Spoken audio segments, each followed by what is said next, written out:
최근에 이제 그 탈라리코라는 텍사스 하원 의원이죠. 그 사람이 이제 또 PC USA 쪽에서 해가지고 뭐 기독교의 진보적 가치관 말이 많았잖아요. 최근에 뉴스에. 그러니까 진보적인 그리스도인들이 가지고 있는 생각들을 제가 많이 동의를 할 수 있는 게 있어요. 가치관들이. 근데 가장 동의가 안 되는 게 성경을 conversation partner, 그러니까 대화 상대로 여기는 거예요. Reform Media. 네, 이 시대의 언어로 개혁주의 신학과 신앙을 전하는 리폼드 팟캐스트 5번째 시간 시작하겠습니다. 네, 오늘은 저희가 이제 신앙 고백서를 순서대로 알아보면서 성경에 대해 말해보기로 했는데요. 사실 성경에 대해서 말하자면 끝도 없잖아요. 저희가 지금 여기서 앉은 자리에서 한 5시간 찍을 것 같은데 다들 어떤 얘기 해주고 싶으신가요? 저희가 뭐 계속 끊임없이 계속 성경 앞으로 나아가야 된다 이런 이야기를 했으니까 사실 왜 오늘은 성경으로 우리가 정말 나아가야만 하는지 이런 부분에 대한 이야기를 아무래도 할 수밖에 없을 것 같아요. 저희가 다른 얘기를 먼저 하기 전에 성경을 우리가 왜 사람이 썼는데 왜 하나님의 말씀으로 받아야 되고 이게 기독교 역사에서 도대체 어떤 의미인지 그런 걸 먼저 알고 가고 싶거든요.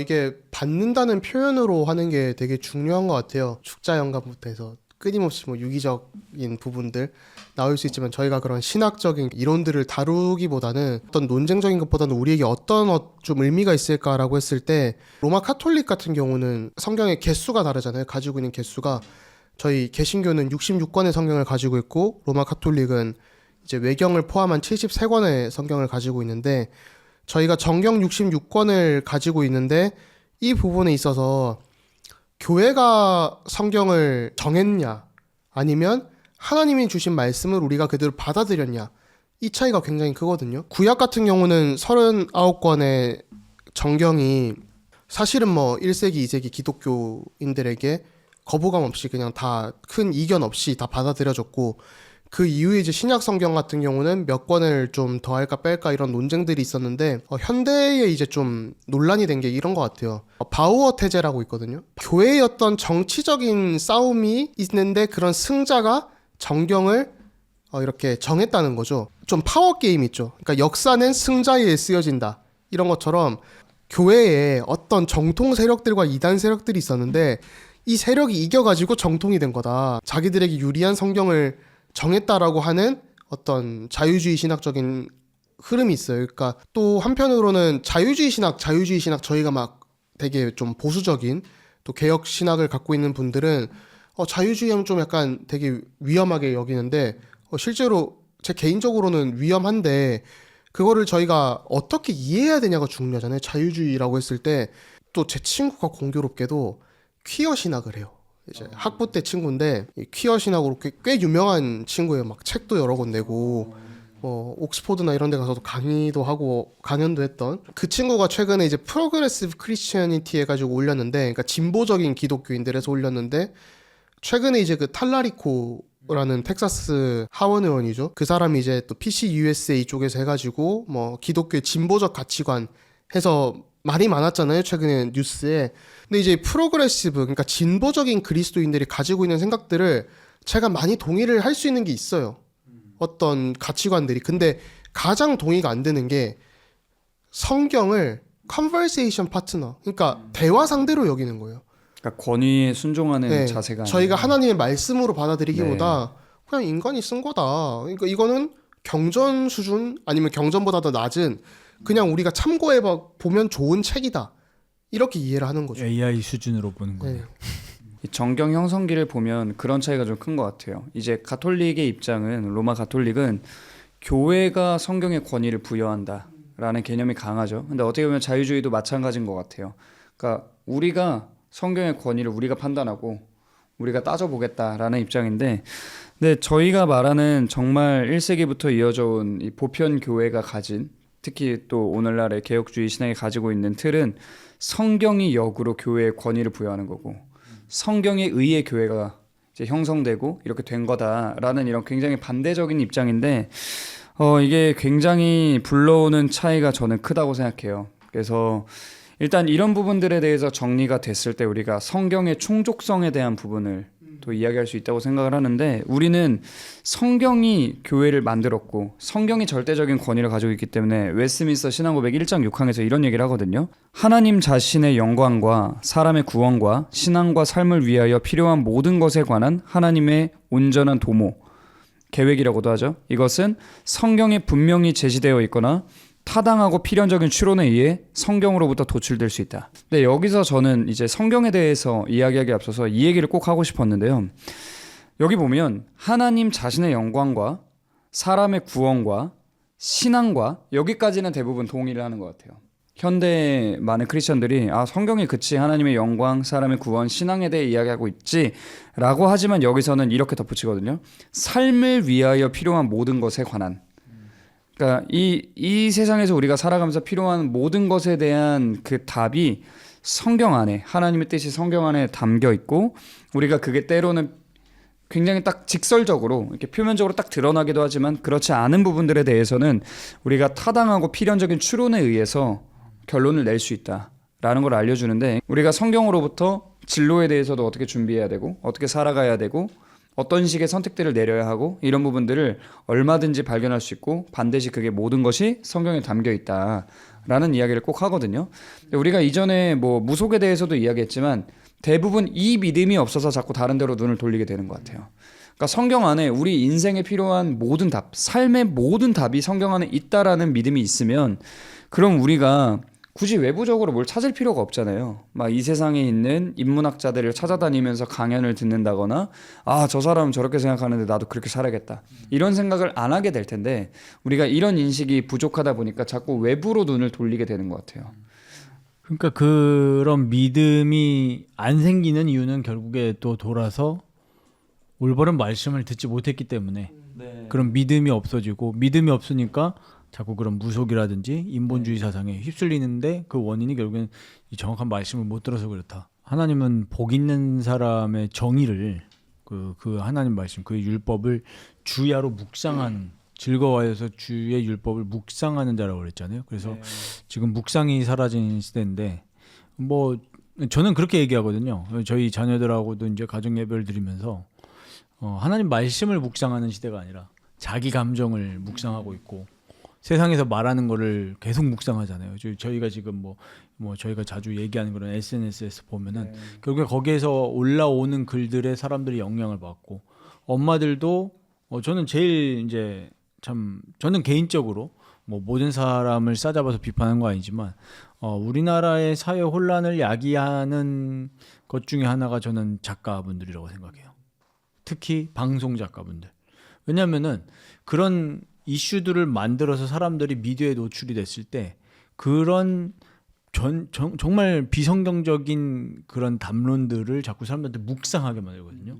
그 묵상하면, 하나님의 말씀을 묵상하면 우리가 영생에 이르고 정말 예수님과 교제하게 되고 생명을 누리게 되고 의의 복을 누리게 되는데 자꾸 죄, 거짓, 그다음에 서로 분열 이런 것들을 묵상하게 만드니까 사실은 계속적으로 망가질 수밖에 없는 거죠, 영혼들이. 그래서 하나님 말씀을 묵상하지 않는 시대에, 아까 강조사님 말씀하셨던 것처럼 말씀의 충족성을 우리가 정말 안다면, 그 믿음이 생긴다면 우리 삶의 모든 영역에서 하나님이 뭐라고 하셨을까? 이거를 단순히 물론 우리가 목사님을 찾아갈 수 있죠. 저도 목회자니까. 그렇지만은 진짜 답은 하나님 말씀에 있는 거기 때문에, 그러면 그 목사님이 말씀하신 것이 성경적이냐 비성경적이냐를 내가 분별하기 위해서라도 성도들은 말씀을 묵상해야죠. 모든 그리스도인들이라면.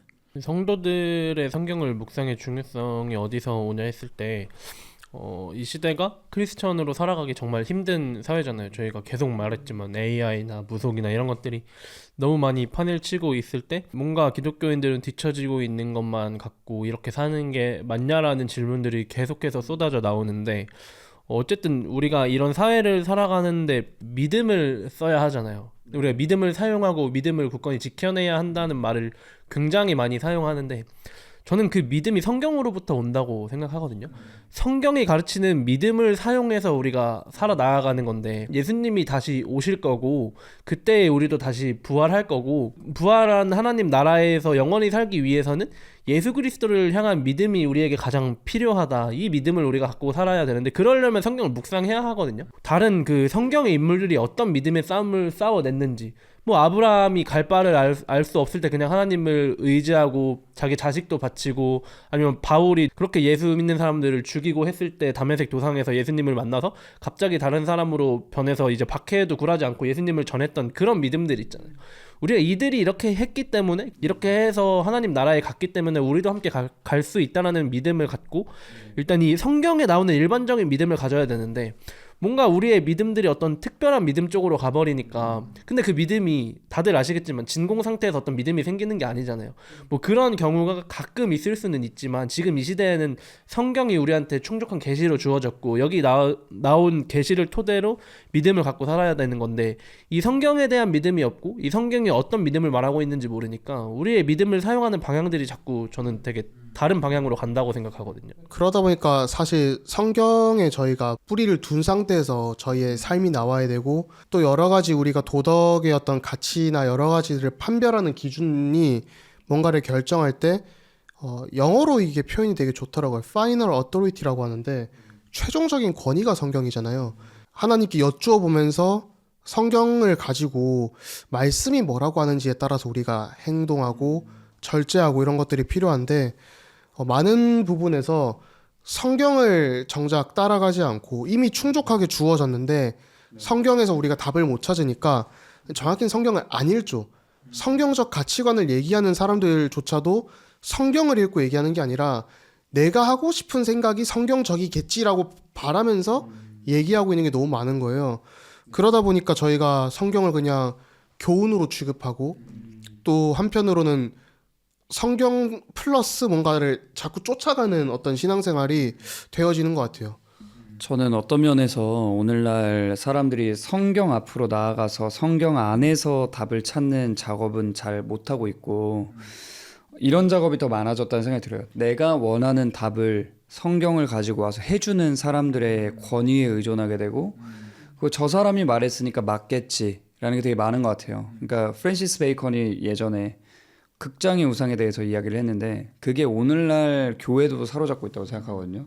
그러니까 극장의 우상이라는 게 그런 거잖아요. 유명한 사람, 권위 있는 사람, 고학력자가 한 말을 듣고 아 그렇구나 하고 그냥 받아들여 버리는 그리고 따라가게 되는 건데 근데 오늘날도 좀 그런 게 많은 것 같아요. 근데 저는 성경을 직접 보고 내가 이 말씀을 충분히 정말 영의 양식으로 씹어 먹어야 된다라고 생각을 하거든요. 이게 앞에서 유민 형제가 얘기한 거랑도 어느 정도 연결이 되는데 그러니까 우리가 성경 속의 어떤 인물들의 스토리에 대해서 많이 아는 경우가 많은 것 같아요. 중요한 건 그런 스토리 자체도 있지만 그 안에 담겨있는 믿음의 고백들 이 사실 너무너무 중요한데 오늘날은 그 믿음의 내용에 대해서 많이 빈약한 시대가 아닌가라는 생각이 들어요. 그러니까 이런 하나님의 말씀이 떠오를 때 우리 안에 없던 게 갑자기 추가적인 계시로 나타나진 않는단 말이에요. 웨스트민스터 신앙고백서에서도 그런 거 없다라고 명확하게 1장 6항에서 얘기를 하는데 그럼 우리가 어떤 걸 해야 성령께서 잘 떠오르게 하시고 생각나게 하시냐라고 했을 때 결국에 살아있는 하나님의 말씀인 성경을 많이 묵상했을 때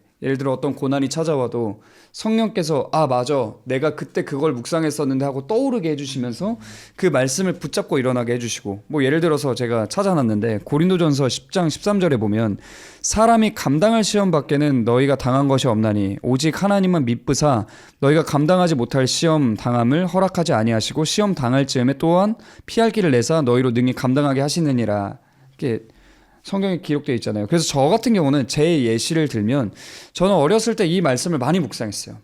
그러면서 이걸 내가 어떻게 받아들여야 될까? 그리고 어느 날 고난이 찾아왔는데 감당이 안 되는 거예요. 근데 이 말씀이 성령께서 떠오르게 해주셔서 아 하나님이 분명히 감당할 수 있는 시험만 주신다고 했는데 내 삶에 펼쳐진 이 문제를 내가 어떻게 바라봐야 되지?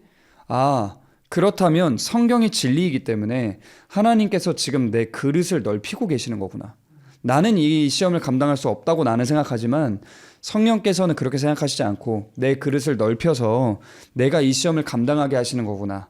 이런 식으로 말씀을 통해서 삶을 바라보고 적용이 될 때 우리가 비로소 믿음을 사용한다라고 또 말할 수 있을 것 같고 믿음 안에서 이 상황들을 대처해 나갈 수 있다라고 말할 수 있을 것 같은데 오늘날 많은 사람들이 좀 마법적인 역사를 기대하는 것 같아요. 이렇게 말하면 좀 이상할 수도 있는데 말씀이라는 데이터가 많이 쌓여 있어야 된다.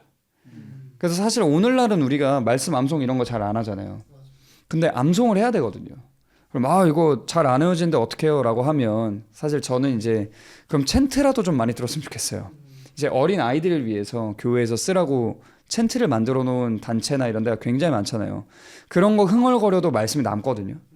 그러다 보면 이제 말씀이 떠오르고, 예를 들어 저도 예전에 이제 말씀을 급히 외워야 되는데 잘 안 외워져서 챈트를 듣고 외웠는데 자기 십자가를 지고 따라오라는 그 예수님 말씀이 너무 가슴에 깊이 새겨지는 거예요.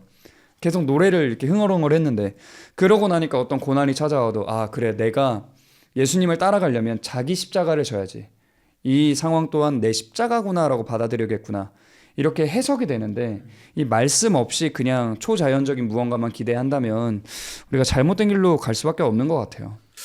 또 요즘 이제 로마서 12장에도 그렇고 12장 2절에도 보면 우리가 이런 세상을 분별을 해야 되잖아요. 악한 세상을 분별을 해서 잘 살아야 되는데, 왜냐하면 저희가 기독교인들은 세상과 동떨어져서 사는 게 아니라 세상 안에서 살아가고 있단 말이에요. 근데 이렇게 살아가려면 저희가 분별력을 가지는 핵심 중 하나가 성경을 계속 읽어야 되는 것 같아요. 성경을 그냥 다른 사람이 전해주는 말로만 들으니까 확인을 안 해보는 거죠. 그게 정말 성경적인지 아닌지. 또 성경을 전체적으로 봐야 되는데 한 구절만 보는 위험성들이 있는 것 같고, 성경으로 설교를 할 때 여러 가지가 있잖아요. 뭐 고난에 대한 부분도 있을 수 있고, 율법에 대한 부분, 복음에 대한 부분, 뭐 여러 가지 강조점들이나 내용들이 있는데, 예를 들면 저희가 율법주의가 문제가 되는 거지 율법이 틀린 건 아니거든요. 율법주의라는 말은 율법을 내가 성취함을 통해서 구원을 얻는다라고 얘기를 하는 거기 때문에 저희가 이제 조금 그렇게 올바르지 않다, 우리는 더 그리스도 중심적으로 봐야 된다, 이렇게 되는 건데, 그런 것처럼 한편으로는 또 고난에 대한 묵상이 없으면 뭔가 우리가 예수님 믿으면 성공할 거야, 승리할 거야 이러다 보면 너무 한편으로는 고난이 찾아왔을 때 그 이해를 못하는 거예요. 그러다 보니까 저희가 성경에서 하나님께서 다 풍족하고 충족하게 알려주셨기 때문에 풍성하고 넓게 봐야 되는데, 그런 부분들을 못 보는 게 또 바쁘다는 이유로 오히려 말씀을 가까이 안 하는 게 좀 오늘날 그리스도인들이 놓치는 부분 아닌가. 정말 성경에 모든 것이 다 있는 게 저희가 분명히 이 믿음은 들음에서 난다고 그랬고, 들음은 그리스도의 말씀으로 인함이니라 이렇게 분명히 말씀하고 있잖아요. 저는 요새 이제 요한복음을 설교를 하면서 이 유대인들이 성경에 대해서 정말 빠삭했잖아요. 그들이 이제 말하는, 그때 예수님이 말씀하신 성경은 구약을 말하는 거고, 구약에서도 결국엔 예수님은 말씀하셨던 것이 이 성경이 나에 대해서 증언하는 것이다. 그러니까 결국에 구약의 하나님의 말씀이 오실 메시아를 얘기하는 것이고, 그리스도 안에서 우리가 하나님의 형상이 회복되어지고 죽었던 생명을 다시 살아나는 그 회복을 이야기를 하는데, 저희가 성경을 그리스도 안에서 정말 묵상하면은 이거를 또 성경을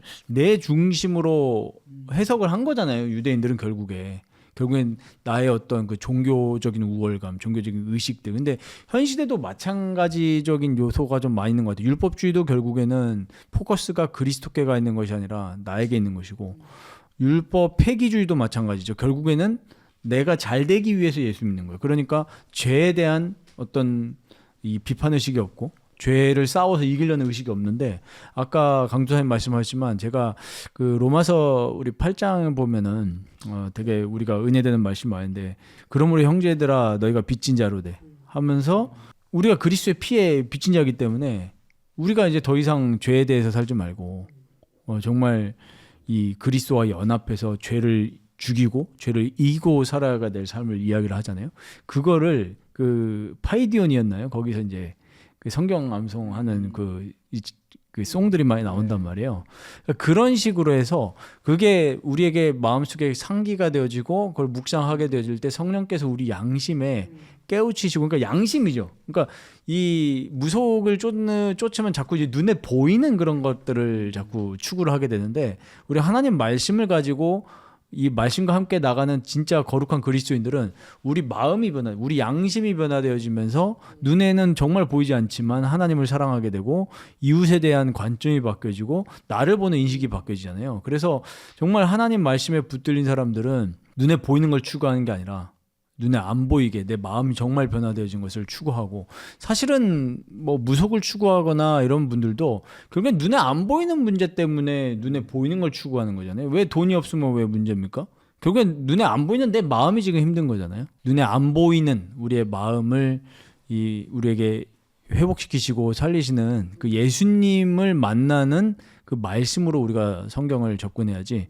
또 우리가 또 어떻게 보면은 우리의 종교적인 어떤 만족감이라든지 그런 것들을 채우기 위해서 성경을 읽는 것들은 또 지양을 해야 된다. 그럼 우리가 지금 성경을 읽어야 되고 성경 앞으로 나아가야 한다. 이 성경을 통해서 신앙의 선배들의 믿음과 이런 것들 다 알아야 된다고 했는데 저 같은 성도들이 성경을 어떻게 봐야 하고 어떻게 묵상하는 게 좋을까요? 보통 저희가 성경을 보라고는 하지만 어떻게 묵상해야 하는지 정확한 지침들을 알기가 전 어렵다고 생각을 하거든요. 그러니까 제일 좋은 거는 성경이 성경을 해석한다는 법칙을 저희가 갖고 있어야 되거든요. 그러니까 이게 다른 사람의 말이나 누가 말했다 이것보다 우리가 성경 안에서 사실은 그래서 헬라어나 히브리어 이런 것들을 연구하는 이유도 그런 거고, 근데 결국은 저희가 막 언어학자가 될 수 있고 이런 건 아니잖아요. 일반 성도분들께서 그렇게 신학을 전문적으로 배우시지 않았는데 하는 건 힘들고, 가장 좋은 거는 구속사적으로 바라보는 것 같아요. 성경 전체 틀을 딱 이해를 하고 바라보는 거죠. 창조, 타락, 구속, 회복 혹은 완성이라는 이 프레임을 가지고 보는 게 중요한 것 같은데, 근데 사실 그걸 갖추고 성경을 본다는 게 쉬운 일은 아닌 것 같아요. 그래서 저 같은 경우는 웨스트민스터 소유리 문답도 좋고 대유리 문답도 좋고 신앙고백도 좋고 좀 살펴보면서 같이 성경을 읽어가면 참 좋겠다라는 생각이 들거든요. 그리고 이제 신앙고백서나 소요리 문답을 보면서 느끼는 거는 그러니까 우리 아까도 얘기했지만 하나님이 은혜의 방편으로 설교, 그다음에 교회, 성도 간의 교제. 그래서 요즘에 또 그런 좀 흐름들이 있잖아요. 성경을 읽으면서 교회를 안 나가는. 성경을 읽으면 믿음 생활이 되는 거다. 그런데 하나님은 이 성경을 우리에게 주신 목적이 결국은 우리의 구원을 위해서 주셨는데, 우리가 구원을 그냥 요즘에 뭐 한때 한국교회에 많이 있었던 비판거리 중에 하나지만 그냥 칭의에서만 구원을 이해를 해서 뭐 보통 값싼 구원을 이렇게 비판을 많이 했잖아요. 예수천국 불신지옥 네. 수준으로 구원이 환원되는 그래서 사실 저는 예수천국 불신지옥이 성경을 요약한 거라고 저는 생각을 하는데, 이제 칭의에서만 머무니까 그 성화 이런 부분들이 약해져서 결국 우리 이 땅에서 성경에서 말하는 구원을 이루라라는 부분에서도 그 칭의에서 끝나는 구절이 아니잖아요. 그걸 이제 또 칭의로 오해를 해서 뭐 구원이 뭐 취소되나 뭐 만들어가나 그런 오해들이 있었는데, 우리가 그 구원을 이루어감에 있어서 하나님이 나 혼자서 하는 것이 아니라 교회를 허락하셨고, 그리스도 안에서 우리가 삼위 하나님도 교제하시고 우리의 구원의 경륜을 이루어 나가시는 것처럼, 마찬가지로 하나님의 형상인 우리도 반드시 공동체를 이루어서 이 성경을 읽고 그 성경을 같이 묵상하고 교제하는 그런 부분들이 좀 회복이 되어야 될 것 같아요. 이거는 제가 가진 고민이기도 한데, 다 목회자분들이시니까 뭐 이 채널을 보는 저와 같은 고민을 하신 분들이 꽤 있을 것 같은데, 이제 성경 묵상을 해도 성경이 조직 신학으로 읽히거든요.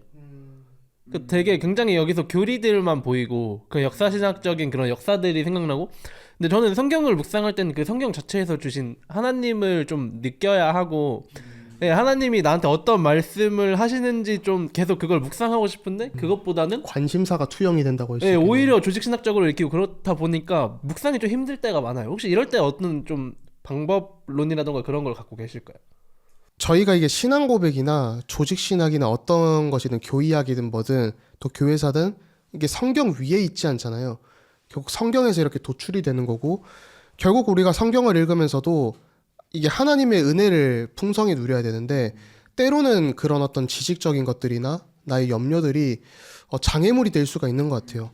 아까 뭐 구원에 대해서도 저희가 얘기하고 했지만은 뭐 예수천국 불신지옥 이런 것들이 너무나도 저희가 함축적으로 또 얘기를 하는 것들이 있잖아요. 많이 그- 건너뛰죠 사실. 그러니까 사실 환원주의죠. 네, 진짜 중요한 거는 일부는 맞는데 더 바라봐야 되는 거는 우리가 종말과 부활의 소망을 가지고 살아가는 이런 그리스도인들의 실존이랄까요? 오늘 현재를 살아가는 데 있어서. 그래서 이제 저 같은 경우는 조직신학적인 어떤 깊이라면 좋긴 좋아요. 근데 그거는 참고용으로 이렇게 두고 성경을 좀 읽으면서 또 설교를 들으면서는 살짝은 좀 편하게 그냥, 왜냐면 이게 신학교를 다니면 처음에 딱 설교를 듣고 있으면 신학교 다닐 때 나도 모르게 약간 평가하게 되거든요. 아, 이게 설교가 좋은 건지, 설교 뭐 기술법들이 좀 있잖아요. 어느 정도 지금 여기에 이 포인트에서 이런 화법을 좀 쓰신 것 같다, 이런 것들이 분석이 될 때가 있단 말이에요.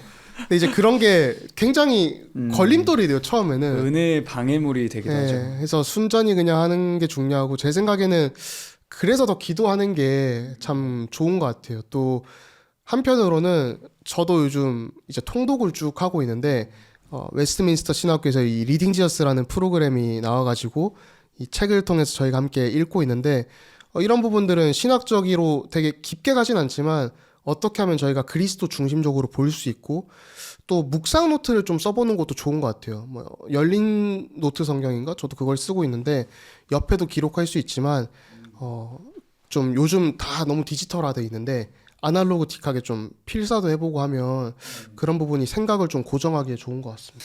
저는 개인적으로 조금 거기 이제 유민 형제가 얘기한 거에서 이렇게도 접근해 볼 수 있을 것 같아요. 사실 조직 신학적으로 성경이 읽히는 게 저 굉장히 좋은 일이라고 생각하거든요. 뭐 나쁜 건 네, 아니죠. 근데 굉장히 좋은 일인데 이게 은혜의 방해가 된다면 오히려 역으로 내가 그 조직 신학적 내용 안에서 은혜를 못 누리고 있는 게 아닌가라는 접근을 해보는 것도 필요한 것 같아요. 왜냐하면 성경을 읽을 때 조직 신학적인 관점으로 딱 읽힌다는 건 우리가 성경을 성경으로 해석하는 그 가장 기본적인 그 방법론이 어느 정도 몸에 체득됐다라는 뜻이긴 하거든요. 왜냐하면 그걸 위해서 우리가 조직 신학을 하는 거잖아요. 미국엔 실제로 조직 신학 스터디 바이블도 있어요. 저는 이제 성경을 읽을 때 무언가 그런 게 떠올랐을 때 이게 조직 신학적으로 이런 포인트들 이 본문이 담고 있네. 근데 역시 이런 부분들이 내 삶에 생각했을 때 정말 이게 너무 은혜로운 부분이야. 로 오히려 나아가면 성경이 더 은혜롭게 읽힌다고 생각하거든요. 그래서 저는 오히려 조직 신학적인 틀이 어느 정도 머릿속에 그려지고 나서 성경을 읽는데 훨씬 더 은혜가 되는 거예요. 저도 거기에 동의를 하는데 이제 어떤 부분에서 문제가 생기냐면 이제 공동체와 함께 이 묵상을 나눌 때예요. 그러면은 이제 사실 그러니까 일반 성도들이 저만큼 신학을 알진 않잖아요. 제가 그걸 나눌 때 이 용어 같은 거 저는 근데 거기서 은혜를 실제로 받지만 이런 것들 하면 이 사람들이 너무 이걸 딱딱하게 여기는 사람도 실제로 있고 나는 이렇게 읽는 게 나한테는 묵상이고 은혜인데 되게 성경을 분석하고 파악하는 것처럼 보이나 봐요. 그런 것들이 저한테 꽤 고민이 되는데 혹시 목사님은 만약에 저 같은 성도가 이런 고민을 털어놓으면 어떻게 얘기해 주실 거예요? 저희도 카톡방에서 그거를 이제 은혜를 나누는데 그래서 제가 이제 시작한 지 얼마 안 돼서 부담을 안 들리려고 하죠 성도분들한테 이게 나누는 것도 좀 연습을 해야 된다고 생각해요. 너무 요즘 현대 그리스도인들이 표현을 잘 못하고 어떤 내가 또 그런 것도 있죠. 내가 혹시 틀렸을까봐 그런 은혜를 나누는 데 있어서 자꾸 어떤 그것도 방해물인 것 같아요. 내가 틀렸을까 안 틀렸을까. 자꾸 저희가 조직 신학 하면서도 그런 목사들도 그런 게 있잖아요. 설교하면서 특히 신학생들이나 목사님들 앞에 설교하면은 은근히 좀 떨리죠.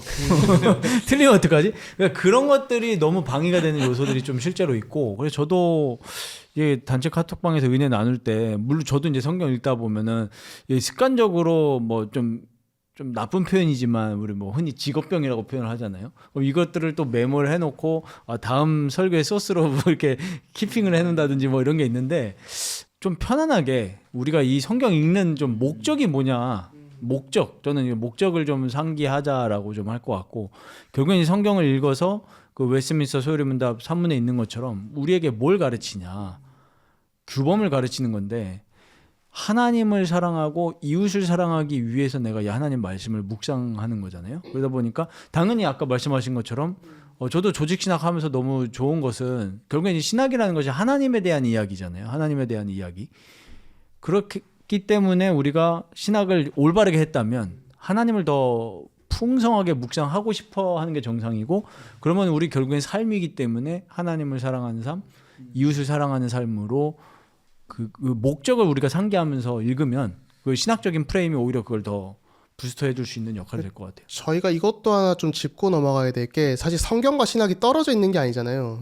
요즘 또 그런 뭐랄까 이분법을 너무 접근을 해서 신학하는 사람들은 좀 성경을 잘 그리스도인 아니다 이런 느낌으로 가는 분들도 가끔 보이는데 그런 게 아니라 저희가 이거를 성경과 신학을 함께 가는데 하나 조심해야 되는 건 약간 저희가 그런 어떤 특정한 사고 방식에 매여서만 하지 말자 이런 거 좀 조심해야 되죠. 근데 이제 한편으로는 저희가 올바른 성경을 이렇게 성경을 읽어가면서 신학이 이런 좋은 파트너가 돼가지고 조직 신학이나 신앙 고백서가 이게 신앙 공동체 속에서 또 역사 속에서 전통 속에서 너무 엇나가지 않도록, 해석이 너무 엇나가지 않도록 하는 거죠. 그런 부분에서 뭐 주석이 도움이 될 수도 있고, 근데 이제 저희가 그런 묵상을 풍성히 누리는 은혜 속에 뭔가 주석이나 이런 것 때문에 우리의 어떤 은혜가 제한되는 것도 약간 조심해야 될 부분이다. 저는 이제 유명자가 아까 말한 그런 상황, 나눔 같은 상황일 때는 좀 그런 게 필요한 것 같아요. 그러니까 저도 어쩔 수 없이 성경을 읽으면 조직신학적으로 읽혀요. 그리고 다 조직신학자를 하셔야. 그동안 제가 수없이 읽어왔던 다양한 주석들이 있다 보니까 아 이거 카슨이 이렇게 얘기했었는데 이런 게 떠오를 때도 있고 아 근데 내가 이걸 정말 이렇게 보는 게 맞을까? 저렇게 보는 게 맞을까? 이런 생각이 들 때도 있고 뭐 여러 가지 생각이 들지만 나눔할 땐 좀 다른 것 같아요. 그러니까 나눔할 때는 결국에 이런 지식적인 측면에서 머무는 게 아니고 이 말씀이 지금 나의 삶에 나의 죄악된 본성을 어떻게 날카롭게 찌르고 있는지 그 부분에 대해서 그래서 내가 이 말씀 앞에서 나의 믿음의 연약함과 나의 부족함과 내가 하나님 앞에서 믿음을 바르게 세우지 못하고 연약하게 잘못된 길로 가는 부분들을 은혜 안에서 경험하고 그것에 대해서 나눌 때 조금 더 하나님께서 기뻐하시는 나눔이 될 수 있는 것 같아요. 방금 네. 생각이 났는데 그 팀 켈러 목사님이 그 얘기를 남겼죠. 우리가 말씀을 이제 받고 혹은 듣고 그 다음에 우리가 해야 될 게 뭐냐 세 가지를 얘기하셨는데 첫 번째가 회개였고 두 번째가 이제 감사 가로치고 이제 찬양 세 번째는 결단. 그러니까 말씀을 우리가 듣고 은혜를 나누고 우리 삶에 적용할 때 있어서 이 말씀을 하나님 우리에게 조명하셔서 내가 지금 회개해야 될 것이 뭐냐. 그리고 그러면 이 그리스도께서 우리에게 하신 일을 우리가 묵상하면 당연히 내가 감사하게 되고 삼위 하나님을 찬양하게 되고 그럼 내 삶 속에서 실제로 그러면 행동으로 옮길 거 그리스도의 의지해서 성령께 붙들려서 내가 행동으로 옮겨야 될 거 이 세 가지를 나누다 보면은 물론 뭐 또 그게 조직신학적으로 간증이 나올 수도 있겠지만 근데 사실 우리 삶은 뭐 그렇잖아요. 우리 목사로서의 신학자, 신학자로서의 목사 있듯이 모든 사람들은 다 신학자고 결국엔 내가 믿는 거기 때문에 그 용어에 있어서는 조금 뭐 나눴을 때는 좀 순화를 좀 해야 될 필요가 있겠죠. 그러니까 저희가 지금 성경 통독 어떻게 하고 묵상과 나눔 어떻게 해야 되는지에 대해서 나누고 있는데 요즘 들어서 아니고 교회 역사 가운데 성경은 우리한테 충분한 계시로 주어졌고 이제 더 이상 하나님이 이 세상에 더 어떤 계시를 주시지 않잖아요. 우리는 성경이 충분하다고 여기고 살고 있는데 아니다. 나한테 하나님께서 직접적으로 계시를 주셨다. 내 말을 들어라 하는 그런 예언자적인 메시지를 전하는 분들이 굉장히 많잖아요. 뭐 우리 이거를 신학적인 용어로 직통 계시라고 하는데 한국에 특히 많죠. 한국에 뭐 26명의 예수가 있고 뭐 몇 명의 뭐가 있고 하는데 이런 직통 계시론에 대해서 어떻게 생각하시나요? 아무튼 직통계시가 좀 위험한 거는 그런 것 같아요. 예수 그리스도 안에서 저희가 시작할 때도 충족성 이런 얘기를 했는데 예수 그리스도 안에서 끝났는데 왜 자꾸 다른 걸 찾아가냐 이게 문제가 되는 거죠. 저희가 이걸 구분해야 되거든요. 객관적으로 나타나는 게 있고 주관적으로 나타나는 게 있는데 성경은 저희가 모든 민족들이 또 알 수 있게 하나님께서 언어로 이렇게 주셔서 객관적으로 이런 직통계시는 내가 하나님한테 갑자기 뭐 메시지를 받았다 어떻게 증명을 할 건데요. 증명할 수 있는 길이 없는 거예요. 그러면서 이게 혼란을 가중시키고 하는 부분들이 너무나도 많기 때문에 저희는 개혁주의 신학은 좀 그런 부분에서는 직통계시 이런 것들은 좀 차단을 하는 게 아닌가 위험성들을. 직통계시는 구원하고 상관없는 거에 관심이 있어요. 언제나. 그러니까 우리의 인생에서 가장 중요한 문제가 뭘까라고 했을 때 내가 죄의 문제가 그리스도 안에서 해결되고 그리스도께서 이루신 공의, 그 공의의 만족이 나에게 전가되면서 내가 구원에 이르렀다라는 이것이 인생에서 가장 중요하다. 그렇죠. 영생을 얻는 네. 거죠. 이게 우리에게 가장 시급한 문제고 이게 내 삶에서 전부와 같다라고 느껴야 되는데 문제는 직통계시는 여기 관심이 없어요. 자꾸 뭔가 위기감 이런 걸 조성하더라고요. 네, 그래서 저도 이제 그런 직통계시 하시는 분들 많이 만나봤거든요. 근데 언제나 그 관점이 구원하고 상관이 없어요. 삶의 요 문제를 어떻게 해결하냐. 하나님이 너한테 이거 하라고 했다. 저거 하라고 했다. 사실 우리 인생이라는 게 내가 내 인생에 책임을 져야 된다는 게 굉장히 부담스럽잖아요. 내가 이 선택을 했다가 인생이 잘못되면 이거 결국에 내가 잘못한 거 아니야? 이런 생각이 드는 게 인간의 본성인데 연약한 본성인데 근데 이제 직통계시 뭐 이런 거 하시는 분들 만나보면 자꾸 답을 주세요. 넌 몇 살에 뭘 해야 되고 제가요? 이런 느낌이 드는데 자꾸 그렇게 하면서 인생에 대한 얘기만 하는 거예요.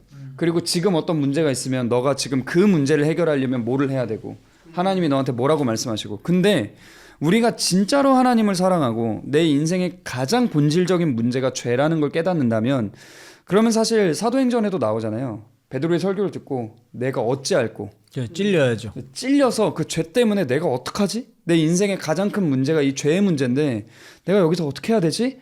하다가 거기서 예수 그리스도를 통해서 해결됐을 때 나머지 문제는 사실 별로 안 중요하잖아요. 그러니까 우리도 거듭난 신자들도 인생에서 만나는 문제들 너무 중요하죠. 근데 그게 구원의 문제만큼 중요하지 않잖아요.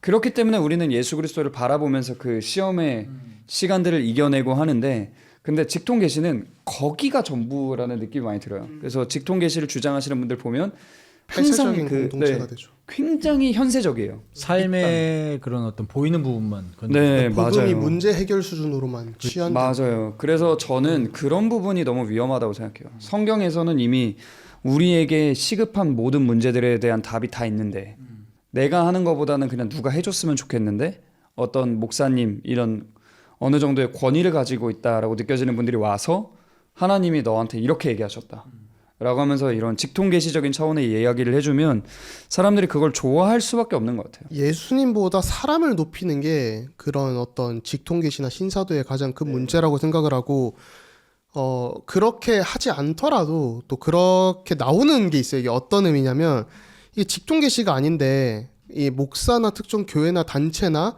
주로 이단들이 그러는데 그걸 추앙하는 경우가 생기는 게, 어떤 케이스가 있냐면 이런 거죠. 아, 내가 누구 어떤 집회를 갔다 왔는데 이거 갔다 왔더니 내 인생이 변했다. 이게 좋은 걸 수도 있거든요. 이게 뭐 무조건적으로 다 이게 틀렸다라고 일반하는 게 아니라, 뭔가 누구를 만나서 변했다, 이때까지 들었던 거는 거짓된 거였다, 이렇게 하면서 극단적으로 가는 것들. 그러면서 아, 내가 어디 뭐 기도하는 사람을 만났는데 어느 설교를 들었는데 너무 좋더라. 그냥 좋다고 추천은 할 수 있죠. 근데 내가 그걸 듣고 인생이 바뀌어서 이렇게 가면서 나의 인생의 축이 예수님께 가는 게 아니라 그 목사를 만나서 변했다. 근데 그때부터 모든 재산 다 주는 그런 게 문제인 거죠. 공통적으로 그게 이단에서 그런 게 이제 좀 극단적으로 나타나기도 하지만, 보통 이제 기성교회 안에서도 우리가 뭐 신학할 때 아까 저희가 그런 얘기를 했지만, 뭐 예를 들면 그럴 수 있죠. 뭐 우리가 좋은 신학자를 얘기를 할 수도 있고 좋은 목회자를 얘기할 수 있지만, 결국 우리가 그걸 통해서 얘기하고자 하는 건 예수님을 얘기해야 되는 건데, 예수님보다 자꾸 다른 것이 더 높아지고, 우리 일생에서 최대 사건은 예수님을 만난, 그게 일생의 최대 사건인데, 예수님 만난 것보다 아까 말씀하셨던 것처럼 무슨 집회를 갔다, 무슨 목회자를 만났다, 그게 예수님은 얘기하면서도 은근히 그게 더 위에 올라가 있는 거죠. 이런 것들에 대해서 어쨌든 지금 성경보다 그 위에 어떤 인물이나 목사를 권위에 두는 게 문제잖아요. 그러면은 평신도들이 이제 성경을 읽어야 하는데, 사실 창세기부터 요한계시록까지 순서대로 읽는 거 힘들어하시는 분들이 처음에 굉장히 많잖아요. 그럼 도대체 우리가 성경을 어디서부터 읽는 게 가장 유익한가, 가장 쉽고 빠르게 하나님을 더 알아갈 수 있는가, 그거에 대해서 좀 궁금해하실 것 같거든요.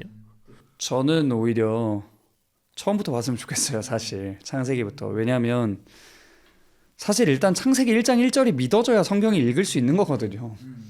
태초에 하나님이 천지를 창조하셨고 이게 모든 것이 무로부터 창조됐다라는 게 믿어지냐 안 믿어지냐에 따라서 이후의 성경을 어떻게 받아들이냐가 너무 결정적인 것 같아서, 저는 창조, 타락, 구속, 완성의 과정 속에서 성경을 봐야 되기 때문에 사실 창세기부터 보면 좋겠는데, 문제는 내가 처음 교회에 나와서 창세기부터 읽으면 어떤 이해가 될까? 그리고 레위기부터 네. 힘들어지죠.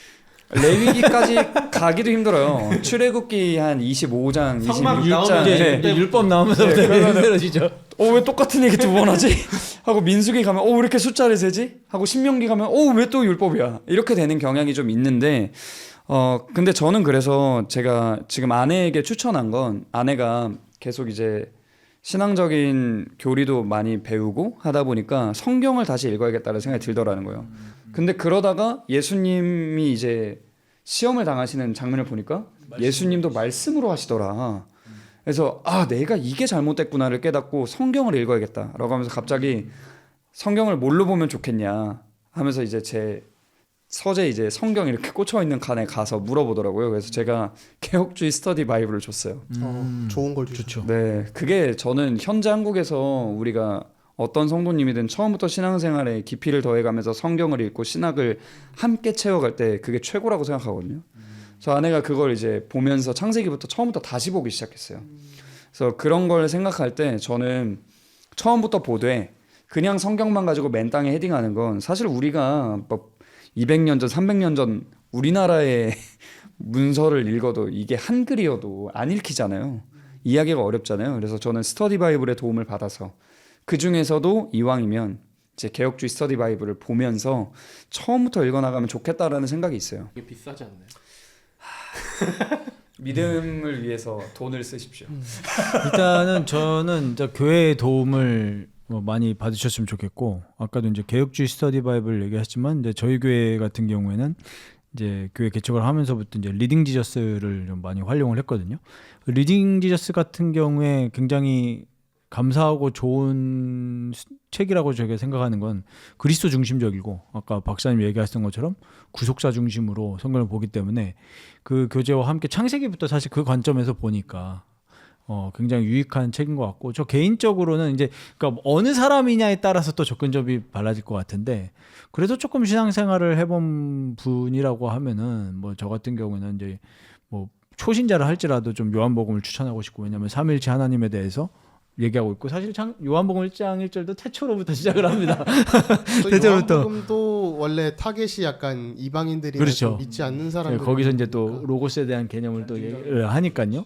그리고 아까 창세기 나와서 제가 생각이 난 건데, 제가 전도사 때 이제 한 여자 권사님의 이제 뭐 이렇게 같이 사역을 하다가 뭐 이동하는 중에 이제 이런 간증을 많이 하잖아요. 근데 간증을 하시는데 저 그때 저 하나님의 방법은 말씀을 통해서 하시는데, 그 말씀을 가지고 역사하실 때 참 사람마다 방법이 다르다는 생각을 많이 한 게, 저 같은 경우는 이제 저의 또 예수님을 만난 스토리가 있지만, 그분은 완전히 그냥 교회 한 번도 안 다녀보신, 결혼하고 나서도 안 다녀보신 분이었는데 그냥 교회 가고 싶어서 간 거예요. 갔는데 목사님이 막 그렇게 탁월하게 웅변력이 있거나 그런 분도 아니거든요.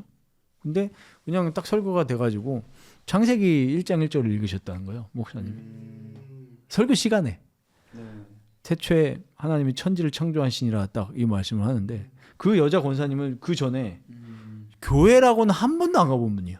그런데 갑자기 태초에 하나님이 천지를 창조하셨다는데 그게 믿어졌다는 거예요, 갑자기. 하나님 그 말씀을 텍스트를 통해서 그 시간에, 그 목사님의 뭐 능력이 있는 게 아니잖아요. 그 목사님은 그냥 말씀의 능력이잖아요. 딱 믿어지면서 내가 하나님을 믿어야 되겠다 이러면서 신앙생활을 시작하셨다는 거예요. 그런 의미에서 봤을 때 사실은 우리가 뭐 접근은 여러 가지로 뭐 요한복음부터 읽어라, 뭐 아니면 레위기부터 읽어라 이럴 분은 없을 것 같은데, 아무튼 어느 성경을 읽어도 성경 66권 모든 것이 이 삼위 하나님을 말씀하고 있기 때문에 뭐 어떻게 읽어서든 좋고, 저희가 다만 이제 성령께 의지해서 이걸 우리가 그 설교 전에 우리 개혁주의자들이 조명을 위한 기도를 많이 했잖아요. 이거 우리 힘으로 깨달을 수 없기 때문에 하나님 우리 눈을 열어주시고, 그 주의 다윗이 기도했던 것처럼 주의 율법에서 놀라운 것을 볼 수 있도록. 그러면은 좀 성경을 개혁주의적으로 성경을 보는 건 어떤 거라고 생각하세요? 성경으로 성경을 해석하는 거예요. 쉽게 얘기하면 뭐 말씀해 주시면 성경으로 성경을 해석하는 건데, 어떤 뭐 핵심 가치관들이 여러 개가 있을 거잖아요. 뭐 어떤 사람은 뭐 환대를 중심으로 볼 수도 있고, 어떤 사람은 정의를 중심으로 볼 수도 있고, 또 어떤 사람은 뭐 구속을 중심으로 볼 수도 있고 한데, 개혁주의적으로 성경을 읽는다는 거는 크게는 이제 뭐 쉽게 말하면 하나죠. 그리스도 중심적인데 여기에 하나를 좀 덧붙이면 언약적인 것 같아요. 그래서 성경 전체 구조의 언약이라는 개념을 이해를 하고, 이 언약이라는 개념을 이해하기 위해서 좀 도움이 될 만한 신학자들이 있다면 마이클 호튼이라는 늘 나오는 마이클 토튼. 포토니안. 호튼이한 호튼과 재밌는 게 개혁주의 스터디 바이블 기고자 중에 한 분이시기도 해요. 그렇죠. 그 다음에 메레디스 클라인이라는 사람이 있는데, 그분이 이제 언약 구조로 읽는 성경에 대해서 되게 잘 쓰셨거든요. 그래서 부흥과 개혁사에서 제가 알기로 꽤 책을 많이 내주셨던 걸로 기억을 하는데, 이 언약 구조를 통해서 읽으면 아까 뭐 말씀하셨지만 이제 그 신학, 조직 신학적으로 읽히는 부분들이 되게 더 풍성하게 보여요. 이게 구약이나 이런 걸 읽을 때도 여러 풍성한 게 보이고, 그리스도 중심, 구속사, 언약 이렇게 세 가지가 나올 수 있는데 저희가 이렇게 성경을 읽으면서 성경의 가장 핵심 되시는 어떤 분이 예수님이시고 창세기 3장 15절에 원시복음부터 해서 이렇게 쭉 계시록 22장까지 이어지는 그 부분에서 예수님 중심으로 바라보는 것. 그 다음에는 그 하나님께서 구원을 이루어 가시는데 아까 말씀해 주신 창조, 타락, 구속, 완성 이 관점에서 기독교 세계관이라고도 할 수 있겠죠. 구원 역사적인 관점에서 하나님께서 점진적으로 하나씩 계시를 드러내시고 완성해 가시고 이렇게 보여주시는 풍성함을 좀 보일 수 있으면 좋겠고 그 가운데 이제 언약이라는 게 우리가 언약을 구조로 이해하면 볼 수 있는 게 너무 많은 것 같아요. 말이 좀 길어질 수 있는데 뭐 간단하게 얘기하면 이 전 우주가 하나님께서 지으신 성전이고 그 가운데 우리가 제사장으로서 인간이 하나님의 형상으로 지음을 받았고 하나님의 형상으로 지음을 받았다는 뜻은 그런 성전을 갖고는 제사장 언약적 관점에서 또 이 땅을 통치하는 통치 대리인으로 왕의 대리인으로 또 우리가 하나님의 말씀을 대원해서 하나님 말씀으로 이렇게 우리가 경영하고 운영하는 어떤 선지자적인 역할 이런 것들이 다 있다고 생각을 하는데 그런 관점에서 하나님께서 언약을 주시고 예수 그리스도의 그 십자가를 통해 완성된 언약을 구원의 계획을 이렇게 계속 보여주시잖아요. 뭐 여기에는 이제 개혁주의 신학을 더 깊게 들어가면 하나님의 어떤 구속 언약이라던가 우리를 위한 은혜 언약, 구원 계획들이 나오게 되고 그렇게 하면서 쭉 나오는 것들이 뭐 노아 언약이라는 것도 있고 일반 은총 언약 그런 것들을 좀 보면 십계명도 사실은 행위 언약이라는 개념으로 이해를 할 수 있고 그래서 뭐 이렇게 좀 보시면 좋을 것 같고 사실 성경을 그리스도 중심적으로 보고 구속사 중심으로 보고 언약 중심으로 보고 이 전자 두 개는 교회에서 많이 가르치고 저희가 많이 들어왔던 것들이기 때문에 쉽게 할 수 있다고 저는 생각하거든요. 어느 정도. 근데 언약적으로 성경을 보는 건 사실 배워야 되는 것 같아요. 목사님들이 가르치셔야 되고 행위 언약, 구속 언약, 은혜 언약의 개념을 정확히 아시고 우리들에게 성도들에게 설명을 해주셔야지 우리가 어느 정도 언약적으로 성경 읽기 보는 게 가능할 수 있지 않나 싶고 이제 제일 흥미로운 좀 질문으로 이제 팟캐스트 마무리 해볼까 하는데 요즘 꽤 대두되는 게 킹제임스 유일주의라는 게 좀 많이 화두가 되고 있잖아요. 여러분들이 많이 외치시는데 이 킹제임스 유일주의라는 게 이단인가요? 사실 킹제임스 유일주의와 비롯해서 몇 가지 좀 구분이 필요한 것 같아요. 킹제임스 유일주의는 핵심은 이거거든요. 킹제임스 성경에도 하나님의 무한 영감이 임했다라고 보는 입장인데 저는 이건 좀 위험하다고 생각해요. 네, 많이 위험할 수 있죠. 근데 이제 사실 킹제임스 유일주의처럼 보이지만 킹제임스 유일주의는 아닌 개혁파 입장도 있거든요. 이걸 이제 TR주의라고 보통 부르긴 하는데 저는 TR주의라는 이제 TR이 뭔지 한번 또 설명을 해주시면 네, TR이 이제 Textus Receptus라고 해서 사실 여러 가지 버전이 있긴 한데요. 종교개혁 시대에 이제 에라스무스로부터 시작되어서 여러 가지 판본이 나오면서 이제 비잔틴 사본을 중점적으로 해서 이제 비잔틴 사본이 그 당시에 가장 만연했기 때문에 이걸 토대로 만든 이제 헬라어 성경인데 그 라틴어로 이제 해석을 하면 받아들여진 어떤 텍스트다 네, 그렇죠. 이렇게 그래서 뭐 이해할 수 리시브 있겠네요. 텍스트라고도 부르고 근데 이제 이 성경을 종교개혁 시대에 하나님께서 왜 그들에게 허락하셨을까라고 했을 때 역사의 주인이신 하나님께서 그 시기에 가장 그 개혁파 신학이 활발하게 꽃을 피우던 시기에 그 성경을 역사 속에서 교회의 성경으로 주신 건 하나님의 역사적 섭리가 있지 않겠냐 라고 해서 거기서 이제 번역을 한 것 중에 대표적인 성경이 킹제임스거든요.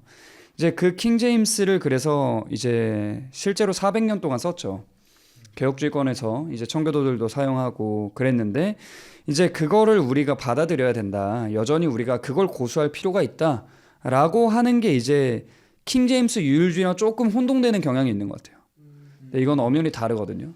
그래서 킹제임스 유일주의처럼 보이지만 실제로는 TR주의라기보다는 저는 이제 TR 선호주의라고 부르고 싶은데 이제 텍스투스 리셉투스로 번역한 성경을 조금 더 내가 선호한다.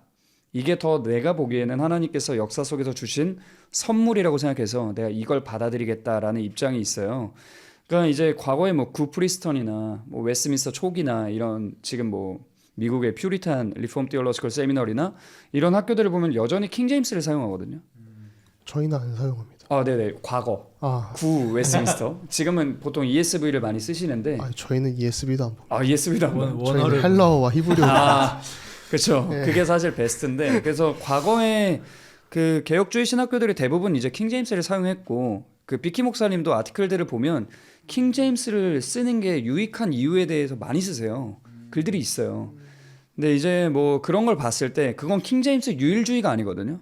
근데 오늘날 이제 킹 제임스를 사용하면 무조건 킹 제임스 유일주의여서 위험해, 이단적이야라고 보는 경향이 좀 한국에 많이 생긴 것 같아요. 그러니까 일단 이 킹제임스 유일주의라는 게 사실 뭔지도 잘 모르고 사실 우리나라는 그게 신천지의 역할이 크다고 보는 게 개혁 한글만 쓰잖아요. 왜냐면 거기가 개혁 한글만 쓰는 이유는 이만희가 그걸로 은혜를 받았기 때문에 여기에만 성경의 영감이 있다. 그걸로만 계시를 받을 수 있다고 거긴 개혁 한글만 쓰거든요. 좀 그 영향이 있다고 보고 어쨌든 이 TR주의가 본문 비평이라고 하는 걸 안 받아들이는 거잖아요. 그러니까 더 오래된 성경을 쓸 거냐 아니면 우리가 받아들여진 성경을 쓸 거냐 그 차이 아닌가요? 킹 제임스를 사용하면서 이제 TR을 사용하는 분들은 좀 견해가 킹 제임스 유일주의자들하고는 어쨌든 다르고 또 이제 본문 비평을 받아들이는 분들하고도 굉장히 다른데 이제 본문 비평에서는 어쨌든 그 자료 수가 굉장히 중요해요. 그러니까 얼마나 나왔냐가 굉장히 중요한데 그러니까 사본 숫자와 뭐 고대성과 여러 가지 이런 문서 고고학적인 접근을 하는데 이제 TR을 선호하시고 그 전통 안에 있고자 하시는 분들의 특징은 이런 논리를 많이 사용해요. 그러니까 성경을 확정함에 있어서 숫자는 중요하지 않다. 왜 이게 중요하지 않냐면 예를 들어 성경을 보면 이제 열왕기하 22장 8장이랑 23장 2장에 보면 요시야 왕이 통치하던 시기에 hil기야가 여호와의 전에서 율법책을 발견해요. 근데 이게 하나예요, 하나. 그러니까 총량으로 치면 한 권인 거죠. 근데 그걸 가지고 우리가 하나라고 해서 이걸 막 문제시하진 않는단 말이에요. 이게 뭐 하나님의 말씀이 아니다, 진정성이 없다, 뭐 완전성이 없다 이렇게 의심하지 않고 받아들이고 하나님께서는 언제나 적은 수를 통해서도 일하시기 때문에 그게 중요하지 않다라는 입장이 이제 TR을 사용하시는 분들의 입장에 강하게 있고요. 근데 이제 본문 비평에서는 이제 아무래도 수가 중요하다. 숫자가 중요하고 사본을 다 따져보고 그래서 지금은 이제 CBGM이라는 뭐 기술을 사용하고 있다라고 알려져 있는데 어찌됐건 여기서는 굉장히 문서수가 중요해요. 근데 그런 걸 봤을 때 저는 사실 문서수가 그렇게 중요한가는 잘 모르겠어요. 왜냐하면 성경이 앞에서도 얘기했지만 성경이 교회의 권위를 부여하는 거지 교회가 성경의 권위를 이제 이렇게 설정할 수 없잖아요. 근데 그런 걸 생각했을 때 지금 이 작업들 본문 비평 작업들이 독일에서 이루어지거든요. 독일의 민스터 연구소에서 주도적으로 하고 있는데 그러니까 이게 교회의 성경인데 민스터 연구소라는 한 집단에서 교회의 권위를 좌지우지하는 게 가능한 일일까? 라고 했을 때 저는 굉장히 우려스러움이 있어요. 이게 지금 NA 27, 28, 29판 그런 게 다 민스터라는 곳에서 네, 이루어진다는 그렇죠. 거죠. 거기서 이제 작업한 것들을 토대로 해서 이제 UBS라는 성경도 있어요. 헬라어 이제 번역본인데 UBS도 시리즈가 나오고 지금 이제 네슬랄란트 28판에서 29판으로 이제 넘어가고자 하는 그 타이밍이 있거든요. 그래서 이런 걸 생각했을 때 저는 어찌됐건 교회가 그렇게 너무 내주면 안 되지 않을까라는 생각은 있어요. 이게 실제로 학계에선 어떤 논의들이 이런 거에 대해서 이루어지나요? 전 성경학 쪽은 아니어가지고 사실 학교 다닐 때야 뭐 10년 전이니까 사실 뭐 크게 개의치는 않는 것 같아요. 웨스트민스터 같은 경우는 뭐 최근 연구 동향 따라가면서 근데 또 이제 오히려 저희도 역본을 비평하는 것들을 배우니까 이런 부분들에 대해서 더해지거나 빼지거나 하는 것들을 좀 그 클리니컬 아파라투스라고 하죠. 그걸 좀 참고하면서 주의 페이퍼도 좀 쓰게 하고 제가 아까 농담삼아 뭐 저희는 헬라어 히브리어만 본다고 했지만은 뭐 사실이기도 하고 대체적으로 그래도 ESV를 좀 많이 보긴 하거든요. 학생들이 일단 좀 그게 편하니까. 근데 최근에 이제 제가 신학 아티클을 감수를 하고 있다 보니까 보는데 좀 킹제임스로 실제로 또 많이 내는 교수님들이 계세요. 되게 좀 도움이 되는 부분들도 있더라고요. 킹제임스 이렇게 좀 참고를 해보니까 이 부분은 킹제임스 표현이 훨씬 또 괜찮은 것 같다. 독특한 부분들이 있는 것 같고. 그래서 뭐 학계에서는 그냥 뭐 학술적으로 새로운 자료가 나오면 또 발견이 되면 비평을 하는 건 하는 것 같고 좀 적극적으로 참여를 하려고 하는 것 같긴 해요. 좀 대화에. 그러면은 한글 번역본도 되게 많잖아요. 개역 한글이 있고 개역 개정이 있고 새번역 있고 쉬운 성경이 있고 우리말 성경 있고 이런데 어떤 번역본이 우리한테 가장 잘 맞는다고 생각하시나요? 저는 어떤 게 제일 잘 맞냐보단 교회 안에서 교회가 사용하는 역본을 같이 보는 건 중요하다고 생각해요. 왜냐하면 사도신경도 한번 저희가 역본이 바뀌면서 이제 구버전을 쓰는 교회들이 있고 신버전을 쓰는 교회들이 있는데 저는 이게 통일감이 좀 되게 주는 에너지가 강한 것 같아요. 그러니까 우리 부모님이 고백했던 신앙 고백을 나도 고백하고 내 자녀도 고백하고 이런 것처럼 교회에서 사용하는 역본에 대해서도 비슷한 것 같아요. 뭐 이제 목사님이 가르쳐주는 그 본문들, 그게 개역 개정이면 나도 개역 개정으로 신앙생활 했으면 내 자녀에게도 개역 개정으로 또 신앙을 전수하고 이런 과정이 있어야 되지 않을까. 저는 개인적으로는 좀 그런 생각을 하고 있습니다. 저도 아무래도 목회를 하는 입장에서 뭐 예를 들면 가장 사실적인 얘기로 뭐 주일날 설교하기 전에 성경 봉독을 하잖아요. 그 성경 봉독을 할 때 그게 만약에 번역본들이 다르면 아무래도 조금 이 혼란들이 좀 있을 것 같아서 어쨌든 뭐 저희 교회는 개역 개정을 사용을 하는데 그게 가장 또 무난하고 뭐 거의 다 일치가 돼 있으니까요. 웬만한 교회들이. 그래서 다른 우리가 그리스도인들과 교제할 때 또 무리가 없고 여러 가지 좋은데 개인적으로는 설교 준비를 하고 또 개인 경건 생활할 때 성경 읽을 때 뭐 다양한 역본을 저는 참고를 합니다. 뭐 세번역도 보고 뭐 개역 한글도 보고 또 이게 비교하면서 읽을 때 또 인사이트가 오는 것들이 또 있거든요. 그래서 요즘에는 또 뭐 저희가 저번에 AI 얘기도 했지만 요즘에 AI와 번역을 같이 하고 있거든요. 그래서 원어의 시제와 의미를 충분히 살려서 한국말로 번역해줘 하면 해줍니다. 그런 것들도 좀 보고 있고. 저 같은 경우는 한국어로 일단 뭐 개역 개정 개인적으로 편하게 보는데 좀 마음에 안 들긴 해요. 좀 가독성이 좀 떨어지는 부분도 있고. 근데 이제 뭐 그런 면에서 뭐 세번역이나 우리말이나 이런 것들도 좋다라는 생각을 많이 하는데 뭐 교회 공동체는 개역 개정이 좀 무난하지 않나라는 생각을 해요. 근데 이제 저 같은 경우는 또 이제 미국에서 오래 살았잖아요. 미국은 역본이 진짜 많거든요.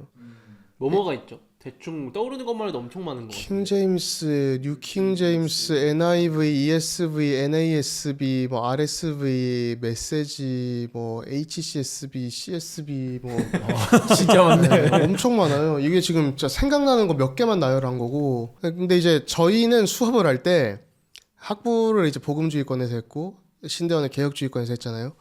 근데 이제 이거를 다 나누게 해요. 그러니까 이 구절만 보지, 이 구절에 이 역본만 보지 말고 이 번역본들은 어떻게 얘기를 하냐라고 해서 다 여러 개를 비교를 하게 해요. 근데 이제 주로 세 개 섹션은 무조건 하나씩 들어가야 되거든요. 첫 번째는 이제 직역이라고 하죠. 월드 포 월드라고 하는데 한마디로 말 대 말로 이렇게 좀 옮긴 직역을 하는 성경들. 직역을 하는 성경의 좀 대표적인 케이스가 킹 제임스, 그다음에 뭐 RSV, 그다음에 그 NASB, ESV 이런 성경들이 있고 이 레벨들의 성경은 보통 약간 중학교부터 고등학교 수준의 영어들을 구사를 해야 좀 이해할 수 있는 이해하기 쉬운 주로 고등학교죠. 그다음에 의역이죠. Thoughts for Thoughts라고 해서 이거를 이제 좀 더 그러니까 의역에서도 좀 더 그냥 생각 대 생각으로 하는 그러니까 조금 더 이제 생각 중심으로 번역을 한 거예요. 이거의 대표적인 케이스가 NIV가 있고 근데 이게 무슨 역본이 탁월하다라고 무조건 하나가 탁월하다라고 어려운 게 보통은 그러면 직역이 더 잘할 것 같잖아요.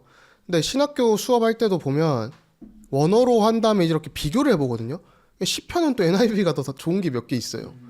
어떤 거는 ESV가 잘한 게 있고 어떤 건 또 NASB가 잘한 게 있고 뭐 이런 게 있는데 또 그 다음 세 번째 카테고리로는 패러프레이즈라고 해서 뭐 사실 이것도 의역이라고 볼 수 있는데 한국말로는 그러니까 좀 더 이제 말을 바꿔서 쉽게 하는 거죠.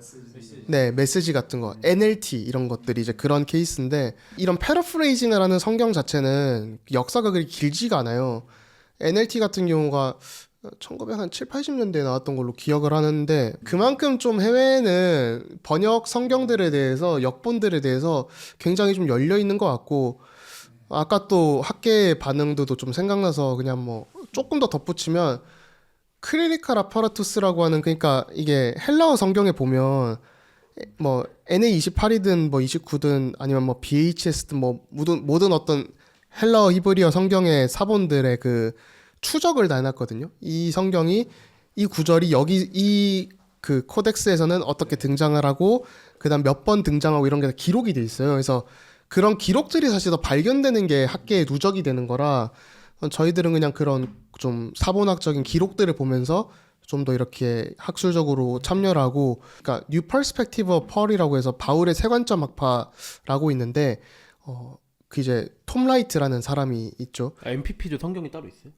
MPP 성경 따로 없죠. 근데 이제 MPP 같은 경우도 1세기, 2세기 어떤 문건들을 새로 들고 오는 게 있잖아요.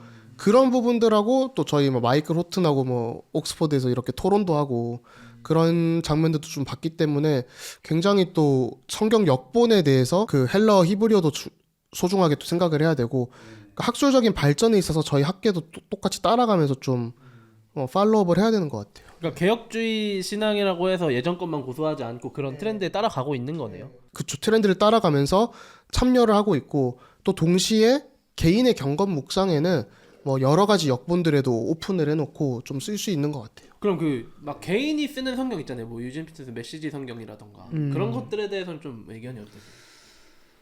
저는 봅니다. 네. 한 번도 본 적이 없어요, 저는. 저는 어쨌든 목회자로서 굉장히 다양한 역본을 보기 때문에, 근데 개인적으로 성도님들이 묵상을 개인적으로 함에 있어서는 저는 그냥 교회에서 사용하는 성경 역본을 그대로 개인의 경건에서도 사용했으면 좋겠다는 생각이 있어요. 왜냐하면 엄연히 좀 이질감이 들거든요. 그러다 보니까 저는 그것보다는 우리가 개인의 신앙이 아니잖아요. 기독교의 핵심은 개인의 신앙으로 나 혼자가 아니고, 키프리아노스도 그런 얘기를 했잖아요. 교회 밖에 구원이 없다. 이렇게 딱 얘기하면서 교회 안에 있어야 되는 것의 그 공동체성의 중요성을 굉장히 강조했는데, 우리도 그런 관점에서 생각하면서 교회와 한 가지 역본을 좀 공유하면서 했으면 좋겠다라는 생각이 들어요. 한국은 사실 그렇게 대중화되어 있는 역본이 많지 않잖아요. 그렇기 때문에 그냥 교회를 따라서 같이 가면 저는 개인적으로 좋겠다는 생각이 듭니다. 확신할 수 있는 게 지금 성경에 대해서 저희가 얘기했지만 이 번역본 특히나 TR이나 이런 거에 대해서는 지금 저희만 다룰 수 있다고 생각하거든요. 그런 의미에서 굉장히 오늘 풍성한 얘기들을 저희가 나눈 것 같습니다. 이게 되게 재밌는 주제죠. 그러니까 저도 이런 부분에 관심이 많았어서 찾아봤거든요. 왜냐하면 자꾸 이제 청교도 문헌을 읽는데 이게 어떻게 여기에 이 근거 구절이지? 그러니까 우리가 이 역본에 대해서 생각할 때 중요하게 생각해야 되는 게 이런 포인트가 있는 것 같아요. 우리가 종종 그런 얘기를 하잖아요. 그러니까 신앙 고백에 나와 있는 조직 신학에서 사용하는 근거 구절들이 너무 그냥 막 갖다 붙인 거 아니냐. 이런 게 좀 있어요. 근데 이제 그런 부분을 해소하기 위해서는 우리가 그 당시에 신앙 고백이 작성되어지고 신학적인 조직 신학 책들이 써졌던 시기에 그분들이 어떤 역본을 보면서 어떤 헬라어 히브리어 성경을 보면서 이런 신학을 전개해 나갔을까라는 관점을 가지고 그걸 또 좀 찾아볼 필요도 있고, 그렇게 하면서 과거에 조금 더 눈을 맞춰서 이 당시에는 이런 역본을 통해서 이런 해석이 가능했고, 우리가 이걸 오늘날까지 충분히 계승해야 할 가치가 있구나, 이런 것들을 조금 더 넓은 관점으로 보는 훈련이 좀 필요한 것 같아요. 왜냐하면 이제 성경신학적 조직신학 이런 얘기들이 요즘 많이 사용되는데 사실 그 열쇠가 어찌 보면은 그쪽에 있다라고도 생각을 하거든요. 그래서 저는 조금 더 목회자분들은 그런 과거의 유산들에 대해서도 생각을 해보고, 또 이제 이게 이런 식으로 해서 이렇게 신학적으로 설명이 가능하구나, 이런 걸 보면 이게 오늘날 보기엔 너무 그냥 갖다 붙인 거 아니야? 라고 생각이 들어도 그렇지 않을 수 있겠다 라는 생각과 함께 조금 더 사고의 폭이 부드러워지는 것 같아요. 네, 그럼 오늘 저희가 오늘 성경에 대한 이야기를 굉장히 풍성하게 나누고 이제 마무리를 해야 될 때가 온 것 같습니다. 좀 우리가 성경을 어떻게 봐야 하고 성경에 어떤 의미가 있고 그런 것들에 대해 많이 나눠봤는데, 좀 마지막으로 하실 말씀들이 있을까요? 신학을 하는 또 사람으로 요즘 가정에서 이렇게 성경 통독을 계속 쭉 하고 있는데, 공동체에서 이렇게 함께 성경을 읽으니까 저희 가정도 그렇고 교회도 그렇고 너무 유익이 많더라고요. 그래서 저희가 교회 다니고 예수님을 믿고 하는 게 뭔가 지식을 더 얻자 이런 것보다는 사실 그냥 더 하나님을 알고 가까워지고 또 그런 삶을 살아내려면 가장 핵심되는 어떤 경건 생활의 핵심이 성경이 아닌가, 또 이 시대에 좀 어찌 보면 독실한 크리스천들이 좀 더 많아져야 되지 않나. 성경을 좀 더 읽는 그리스도인들이 많아지면 좋겠고, 신학을 하는 사람으로서 뭔가 많이 알면 좋죠. 많이 배우고, 뭐 저도 뭐 여러 가지 굉장히 책을 많이 보고 했지만은 가장 중요한 거는 저희가 성경 말씀을 이해하기 위해서 또 하나님을 만나기 위해서 더 이런 것들을 하는 거지, 뭔가 성경을 또 많이 읽는다거나 성경 통독의 횟수라던가 뭐 신학을 어떤 지식이 그게 우리의 자랑이 되지 않고 진짜 우리는 더욱더 낮아지고 예수님만 높아지는 좀 그런 경건이 좀 더 회복됐으면 좋겠다는 생각이 듭니다. 네, 저는 마지막으로 이렇게 교회가 타락하고 교회조차도 무너지고 시대가 악해지는 이유는 결국에는 하나님 말씀과 멀어졌기 때문에 일어나는 것 같아요. 그래서 저도 목사이자 또 한 가정의 가장이고 또 남편과 아버지로서 정말 우리가 하나님 말씀 앞에 서자. 그러려면 말씀을 힘써 읽고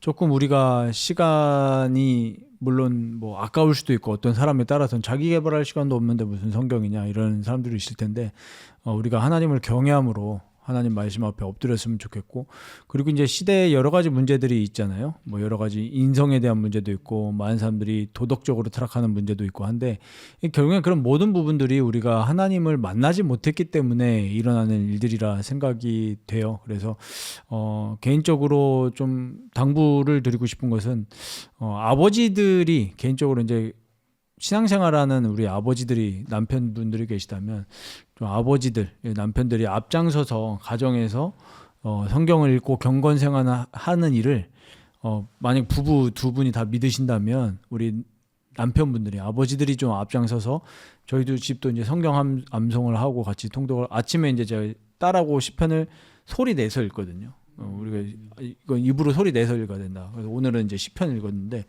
그래서 이제 하루에 한 편씩 읽어요. 그래서 처음에는 뭐 읽을 때 뭐 긴 구절 있으면 약간 좀 유혹이 오늘은 한 절만 읽을까? 근데 아니다. 근데 그거 다 읽어도 얼마 안 걸려요. 그만큼 우리가 참 마음이 악해졌다라는 것도 생각이 되어지는데 정말 아빠 남편들이 앞장서서 성경을 같이 읽고 또 가르치는 일에 힘쓰고 특히 이제 아버지들 부모님들이 이 아이들의 신앙 교육을 교회와 어떤 이게 주일학교에만 위탁하지 않으셨으면 좋겠다. 하나님이 그 성경을 가르칠 수 있는 능력을 다 주셨고 우리가 중세 종교개혁할 때 가장 중요한 원리가 성경이었지 않습니까? 그래서 이 시대에도 다시 한번 그런 좀 진짜 올바른 개혁주의라면은 늘 성경으로 돌아가는 거니까 우리 특히 아버지들 남편분들이 가정에서의 좀 경건 생활에 좀 앞장섰으면 좋겠다. 그런 좀 당부도 드리고 싶습니다. 네, 오늘은 저희가 성경에 대해 나눠보면서 묵상을 어떻게 해야 되고 성경이 무엇이고 또 신앙고백서에서 성경을 어떻게 말하고 있고 뭐 그러다 보니까 직통계시에 대해서도 얘기하고 그리고 또 아카데믹하게 좀 번역본과 뭐 TR주 이런 것들에 대해서 나눠봤는데요. 또 되게 이런 얘기들 하니까 좀 되게 재밌는 것 같아요. 뭐 어디서 할 수 없는 얘기들을 여기서 막 오가고 또 이게 방송으로 나간다고 생각하니까 되게 즐거운데 또 저희 방송 듣다가 궁금한 거 생기신 분들은 좀 댓글로 남겨주시면은 저희가 뭐 댓글로 답해드리든 따로 빼서 콘텐츠로 만들어드리든 할 테니까 좀 열심히 피드백 주시면 저희가 겸허히 수용하도록 하겠습니다. 리폼드 팟캐스트 5번째 시간 성경에 대해 나눠봤고요. 오늘 여기까지 하겠습니다. 고생하셨습니다. 감사합니다. 감사합니다.